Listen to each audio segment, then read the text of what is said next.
सभी दोस्तों को नमस्ते। जैसा कि आज मैं फ्री था तो मैंने सोचा कि एक साउंड और सीआरडी पे अपन वीडियो बनाते हैं। तो मेरे अनुभव के आधार पे मैं बताऊंगा कि साउंड और सीआरडी होता क्या है और क्या अपने को ट्रीटमेंट है इसके और ये क्यों आता है। सबसे पहला मेरा क्वेश्चन आप सब लोगों से है कि कुछ फार्मर मुझसे पूछते हैं कि भाई साहब फार्म में बार बार साउंड आ जाता है, सीआरडी आ जाती है। तो ये साउंड सीआरडी है क्या, ये बार बार आके परेशान क्यों करती है। देखो सर्दियों के टाइम क्या होता है कि सर्दी में सबसे पहले तो होता है टेम्परेचर मेंटेन, मतलब इन्वायरमेंट कंट्रोल। आपके फार्म का अगर टेम्परेचर सही होगा ना तो बच्चे को कभी भी साउंड की प्रॉब्लम नहीं आएगी। क्योंकि सारी जो शुरुआत शुरू होती है ना, साउंड से शुरुआत शुरू होती है।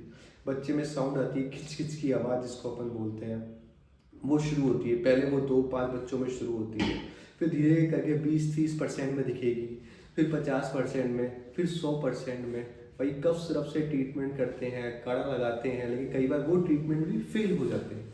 ऐसा होता क्यों? सबसे पहली बात तो मेरा आपसे क्वेश्चन ये है कि ये बीमारी बार बार आती ही क्यों है, इसका अपने को क्यों ट्रीटमेंट करना पड़ता है, क्यों अपने को मेडिसिन खिलानी पड़ती है, क्यों अपन मेडिसिन का एक्स्ट्रा खर्चा करें, जबकि अपन इस बीमारी को इनिशियल क्यों नहीं रोक सकते।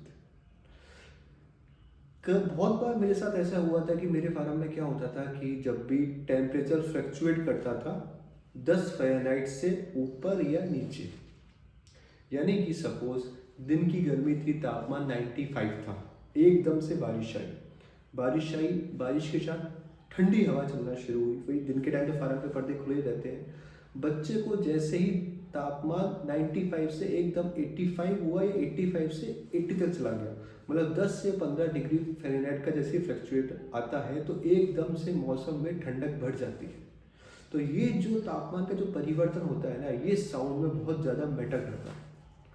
और चलो ठीक है, तापमान तो परिवर्तन हुआ, भाई सर्दियों में भी तापमान बहुत कम हो जाता है, ऐसी बात नहीं है, लेकिन सर्दियों में कई बार जुकाम नहीं लगता बच्चे को।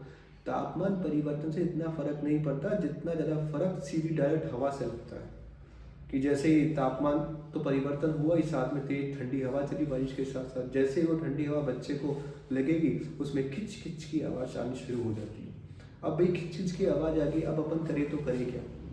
अब क्या ट्रीटमेंट है इसका? सबसे पहले इसका ट्रीटमेंट जो खिच खिच की आवाज़ जिसको अपन साउंड बोलते हैं, इसका ट्रीटमेंट कफ सिरप या काढ़ा या विक्स सबसे पहले आप बच्चे में लगाओ। उसको ऑब्जर्व करो कि भाई ये खिच खिच की आवाज़ बढ़ तो नहीं रही है, रुक गई है या कम हुई है। 4-5 दिन इसका ये आप डेली फार्म में देखो कि बढ़ तो नहीं रही, क्योंकि बढ़ने पे दिक्कत होती है। अगर वो रुक गई या कम हो गई तो कोई बात नहीं, 4-5 दिन में बच्चा ऑटोमेटिक ही सही हो जाता है, वो खिच खिच की आवाज़ दूर हो जाती है। लेकिन कई बार ऐसा होता है कि जो खिच खिच की आवाज़ दूर होती ही नहीं है, वो बढ़ जाती है।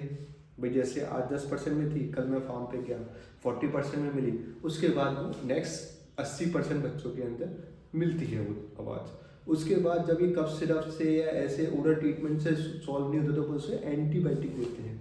ये एंटीबायोटिक है क्या? बार बार पोइट्री में एंटीबायोटिक का यूज़ आता है, लोग इससे बहुत डरते भी हैं। ये एंटीबायोटिक वही है जो इंसानों में लगते हैं।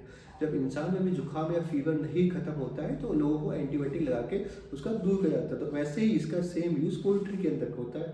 जैसे बच्चे में जुकाम नहीं जगह, तो जुकाम के साथ बच्चे को फीवर भी आता है, क्योंकि जैसे ही बच्चा फीड इनटेक, अब हम पता कैसे करते हैं, इतने सारे बच्चे हैं कि बच्चा कौन सा सही है कौन सा नहीं है। सिर्फ सबसे सिंपल तरीका होता है बच्चे को पता करने का कि बच्चा सही है या नहीं है, उसके फीड से, कि वो कितना फीड खा रहा है। वही जैसे आज सपोज 400 केजी फीड लगा है तो कल 410 या 420 केजी फीड लगना चाहिए। अगर वो 350 या 300 पे आ रहा है तो मतलब इसका मतलब बच्चे में कुछ ना कुछ प्रॉब्लम है। वो प्रॉब्लम वायरल भी हो सकती है, वो प्रॉब्लम फीवर भी हो सकता है, वो प्रॉब्लम सीआरडी भी हो सकती है। और साउंड के जस्ट बाद जो लेवल होता है वो सीआरडी का ही होता है। सीआरडी का को पता कैसे चलता है? सीआरडी का पता करने का सिंपल तरीका होता है, जैसे अपन पीएम खोलेंगे तो जो उसके एयर सैक्स होते हैं वो पूरे के पूरे कफ से भरे हुए मिलते हैं। अब अगर बच्चे में सीआरडी आ गई तो अपने को एंटीबायोटिक तो लगाना ही पड़ेगा, क्योंकि उसके अंदर जो ग्राम नेगेटिव होते हैं, ग्राम पॉजिटिव होते हैं, बैक्टीरिया होते हैं, वो एंटीबायोटिक से ही जाएंगे, वो नॉर्मल ट्रीटमेंट से नहीं जाते हैं। ये तो हुई ट्रीटमेंट पे बात। लेकिन अगर इसका अपन रूट समझें कि भाई ये आ कहाँ से रही है, तो इसका मेन रूट यही है कि जब भी टेम्परेचर फ्लक्चुएट हो, अब अपने आप आपको अपने बच्चों का बहुत खास ध्यान रखना पड़ेगा। सबसे पहले ये हो गया। दूसरा, कभी भी पूरे फार्म को खोलने की कोशिश ना करें। जो प्रॉपर पर्दे अपन नीचे करते हैं वो भी गलत है। अगर मौसम में हवा नहीं चल रही आसपास तो आप डाउन कर सकते हो, और अगर लगता है आपको हवा चल रही है तो कुछ ऐसा लगाओ जिसे अपन टाट पल्ली बोलते हैं, एक पर्दा होता है जिसमें से हवा की स्पीड स्लो हो जाती है, पर वो खुला रहेगा। मैंने बहुत सारी वीडियो में दिखाया भी अपने फार्म में कि हमने पल्लियाँ लगा रखी है। वो पल्लियाँ सिर्फ इसलिए लगा रखी हैं ताकि वो हवा की स्पीड स्लो कर दे। एकदम तो अपन भाग के जा नहीं पाएंगे, और उसी 2 मिनट के अंदर बच्चा जुकाम पकड़ लेगा। जुकाम पकड़ते उसमें CRD का जाएगा। और कई बार मैंने ऐसा भी केस देखा है कि बिना साउंड के भी CRD बनती है। बल्कि लोग बोलेंगे कि यार बिना साउंड के कैसे CRD बन सकती है। नहीं, बिना साउंड के भी CRD बनती है, क्योंकि वो CRD किस रीजन से बन रही है वो देखना है। क्योंकि जैसे सारा फॉल्ट फार्मर का नहीं होता है, कुछ फॉल्ट हेचरी वालों का भी होता है। एक माइक्रोप्लाज्मा करके एक बैक्टीरिया होता है, उसकी पेरेंट में वैक्सीन लगती है। अगर वो वैक्सीन किसी कारण से मिस हो गई या कोई लगाने में कुछ चूक हो गई ना, तो वो बच्चे में असर दिखाएगी। ये बात बिल्कुल सत्य है। अगर पेरेंट में कुछ भी 19-20 वैक्सीन या कुछ का भी फॉल्ट हुआ तो वो बच्चे में दिखेगी। क्योंकि कई बार हमने भी लगाई थी एंटीबायोटिक ही फेल हो गई। एंटीबायोटिक लगाने के बाद भी बच्चा सही नहीं हुआ, तो उसमें क्या था, बाद में जाकर बात चला तो माइक्रोप्लाज्मा था। और माइक्रोप्लाज्मा का तो ट्रीटमेंट हम कैसे करें, ये तो पेरेंट लेवल का फॉल्ट है। इसलिए कई बार होता है कि CRD का भी कंट्रोल नहीं हो पाता है एंटीबायोटिक से। उसके पीछे रीजन यही होता है कि उसमें माइक्रोप्लाज्मा होता है। माइक्रोप्लाज्मा में आप क्या करोगे, क्या एंटीबायोटिक लगाओगे, एंटीबायोटिक लगाने के बाद भी बच्चा रिकवर नहीं कर पाता है। इसलिए सबसे पहले आप कोशिश करो टेम्परेचर फ्लक्चुएशन वो बिल्कुल नहीं हो। एक समान तापमान रखो। 10 फ़ारेनहाइट से ज़्यादा तापमान ऊपर नीचे नहीं हो फार्मर, क्योंकि जब भी तापमान 10 फ़ारेनहाइट से ऊपर नीचे आएगा बच्चे में कोई ना कोई स्ट्रेस आएगा, और स्ट्रेस आते ही बच्चा सीधा सीधा उसमें कुछ ना कुछ कमियां दिखने लग जाएगी। इसलिए CRD के लिए थोड़ा आप साउंड पे कंट्रोल करोगे तो CRD ऑटोमेटिक कंट्रोल हो जाएगा। लेकिन अगर आप साउंड में कंट्रोल नहीं कर पाओगे तो CRD कंट्रोल नहीं हो पाएगा। और कई बार होता है कि जो साउंड होता है ना, साउंड वो वायरल भी होता है, वो ऑटोमेटिक ही जाएगा। आप उसे ज़रा छेड़ो मत। अगर वो वायरल है तो कुछ आपके हाथ में है भी नहीं, कोई मेडिसिन कोई दवाई काम नहीं करती उसके अंदर। वो तो सिर्फ अपने भगवान भरोसे चलता है। जैसे पूरे इंडिया में कोरोना आया था, कोरोना में क्या चल रहा था, सिर्फ रेस्पिरेटरी में तो करते हैं इलाज। कोरोना के अंदर कोई ट्रीटमेंट था ही नहीं बहुत बड़ा।